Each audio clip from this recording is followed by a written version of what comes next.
어쩜 이렇게 시간이 안 가는지 정말 버스 안에서 고잉 이불 속에서 고잉은 언제나 너에게 고잉. Assalamualaikum warahmatullahi wabarakatuh. Halo semuanya, perkenalkan nama saya Rica Angelina dengan NIM 21042202. Saya adalah mahasiswi dari Departemen Ilmu Administrasi Negara Fakultas Ilmu Sosial Universitas Negeri Padang. Baiklah, video kali ini saya buat dalam rangka untuk pemenuhan tugas mata kuliah Administrasi Pertanahan dengan dosen pengampu yaitu Ibu Nora Eka Putri SIP MSI. Baiklah, di sini saya akan membahas mengenai materi pada pertemuan ke-6 yang membahas mengenai tanah negara dan hak ulayat. Sebelum itu, kita perlu mengetahui pengertian dari tanah negara dan pengertian dari hak ulayat. Yang pertama, pengertian tanah negara. Tanah negara adalah tanah yang langsung dikuasai oleh negara.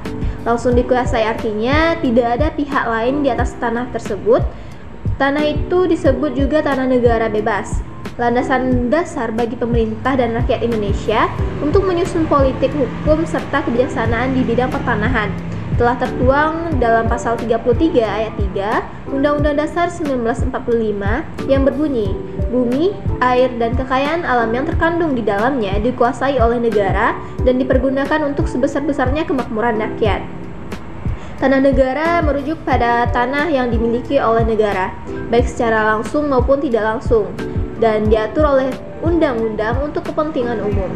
Tanah negara seringkali termasuk tanah yang belum diusahakan, tanah yang dikuasai oleh negara untuk tujuan tertentu seperti pembangunan infrastruktur atau konversi alam, serta tanah yang diberikan kepada masyarakat untuk digunakan dengan izin dari pemerintah. Konsep tanah negara dapat bervariasi dari satu negara ke negara lainnya, tetapi umumnya mengacu pada tanah yang diatur oleh pemerintah pusat atau otoritas lokal untuk kepentingan publik. Nah, kemudian kita perlu membahas mengenai pengertian dari hak ulayat. Hak ulayat adalah hak tradisional masyarakat adat atas tanah yang telah diakui oleh hukum dan atau secara turun-temurun diwariskan dari generasi ke generasi. Hak ulayat merujuk pada hak tradisional yang dimiliki oleh masyarakat adat atas tanah dan sumber daya alam di wilayah mereka. Hal ini seringkali diwariskan secara turun-temurun dan mencakup hak untuk mengelola, menggunakan, dan mengendalikan tanah serta sumber daya alam yang terkait dengan budaya dan kehidupan tradisional mereka. Hak ulayat merupakan serangkaian wewenang dan kewajiban suatu masyarakat hukum adat yang berhubungan dengan tanah yang terletak dalam lingkungan wilayahnya, yang sebagaimana telah diuraikan di atas merupakan pendukung utama penghidupan dan kehidupan masyarakat yang bersangkutan sepanjang masa.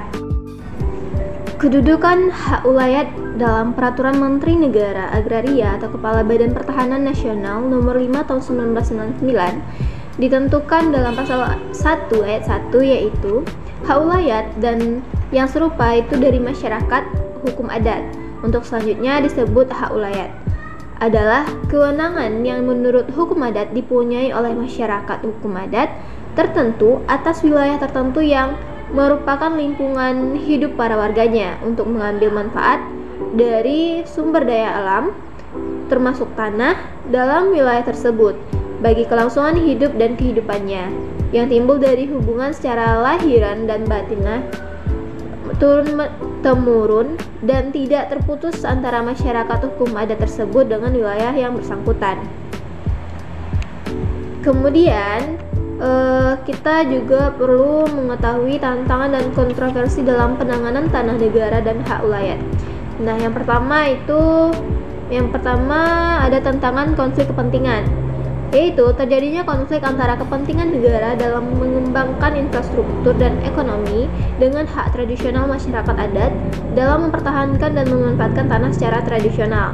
Yang kedua, ketidakjelasan hukum. Adanya ketidakjelasan dan atau kekosongan dalam regulasi hukum yang mengatur tanah negara dan tanah hak ulayat dapat memicu ketegangan antara pemerintah, masyarakat adat, dan pihak-pihak lainnya yang berkepentingan.